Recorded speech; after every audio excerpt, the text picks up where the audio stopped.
Hello everyone, we warmly welcome you all to our Dear Mom YouTube channel ගමේ වගාව category. ඔන්න අපි අද ගේනවා කහ වගාවේ දෙවනි කොටස. පළවෙනි කොටස බලපු අයට මේ කොටසත් ගොඩක් වැදගත් වෙයි. අපි කලින් වීඩියෝ එකක පෙන්නුවා කහ පෙති කපලා අවුවේ වේලලා අර දුඹුරු පාට වුණාට පස්සේ අපි කහ කුඩු මිශ්‍රණයක දැම්මා මේ කහ කෑලි ටික. මේ තියෙන්නේ එහෙම දාපු කහ ටික තමයි. දැන් මේ දවස් කීයක් ඒක ඊට පස්සේ අවුවේ තිබ්බද? මේක අපි ඊට පස්සේ දවස් 5ක් විතර වගේ අවුවේ තියලා වේලා ගත්තා. එතකොට පෙනුම මෙන්න මේ විදියයිනේ. මේ වගේ තමයි මේක ඉතින් දැන් අවුරුද්දක් තිබ්බත් මේකේ පාට වෙනස් වෙන්නේ නැහැ. මේ විදිහටම තියෙනවා. මම කියන්නේ උගලන්ට මේක මේ වෙළඳ පොළට වුණත් දාන්න පුළුවන් පැකට් කරලා නේද? අපි කුඩු කරන්නම අවශ්‍ය නැහැ. සුවන් රැකියාවක්. මේ විදිහට මේ දැම්මත් පැකට් කරලා කවුරුත් කැමති වෙයි ගෙදර ගෙනියලා බ්ලෙන්ඩර් කරලා කොටා ගන්න හොඳ කහ. ඒක නිසා මම කියන්නේ උගලන්ට සුවන් රැකියාවක් විදිහට වුණත් මේ විදිහට වේලලා වෙළඳ පොළට දාන්න පුළුවන්.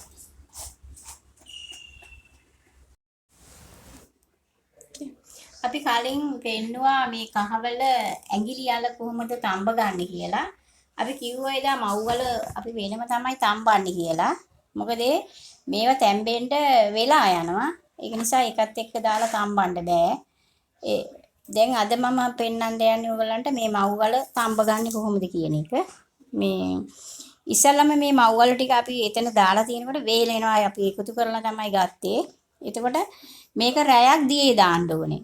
මේ සුද්ධ කරන්න ඉස්සල්ලා මේ ආලේ මේ රැයක් දියේ දාලා පහුවදා උදේ තමයි මේ ඔක්කොම අපි පොත් ඇරියේ. එතකොට සුද්ධ වෙනවා මේ පොත් විගහට යනවා. ඊට පස්සේ දැන් මේ ආල දැන් අපි 4ට කපන්න ඕනේ.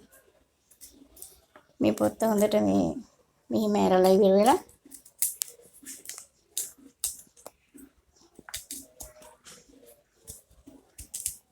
අර දියේ දාලා තිබ්බම මේක යනවා මේ හොඳට පොත්ත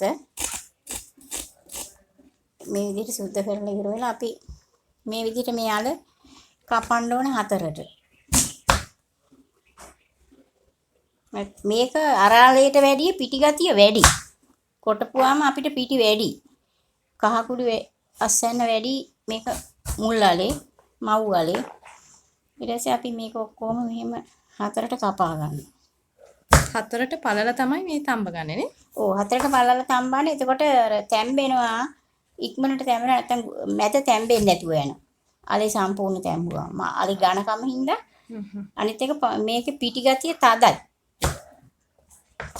අර ඇඟිලි වල වගේ නෙමෙයි. මේක ඕනේ නම් හිටවන්නත් පුළුවන්. මම හිටවලක් තියෙනවා පැලවෙනවා. ඇඟිලි වල වලට අපි ඒ කියන්නේ වීඩියෝ එකක් අපි ඉදිරියේදී කරමු නේද? ඔව් ඇඟිලි වල වගාව ගැන. කහගේ වතු වගාව ගැන අපි ඉදිරියේදී වීඩියෝ එකක් කරමු. අවුරුදු 15ක් විතර තිස්සේ ගෙවතු වගාව කරනවා. මට අපිට පේනවා දැන් මේ මහත්මියගේ ගේ වටේම මේ පැල ಜಾති ගොඩක් තියෙනවා. ඒ වගේමයි පළදාව. ඔව් මම ඉතින් මගේ අත්දැකීම් වලින් තමයි මම කියන්නේ. අවුරුදු 15ක කාලයක් තිස්සේ ගෙවතු වගාව කරනවා. ඉතින් මේ තියෙන්නේ අපි විනාඩි 40ක් තඹාගත් කහ මව්වල ඒකත් නූල් ඇදෙන පදමට තමයි තඹ ගන්න.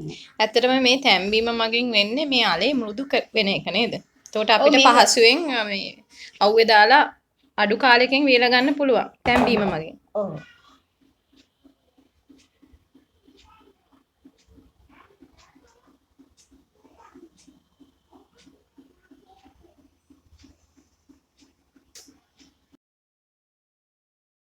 මේකත් අවුවේ දාලා දැන් හොඳට වේලුණාට පස්සේ කොටා ගන්න පුළුවන්. කොටලා පාවිච්චිට ගන්න පුළුවන්. පුළුවන් කහ කුඩු විදිහට.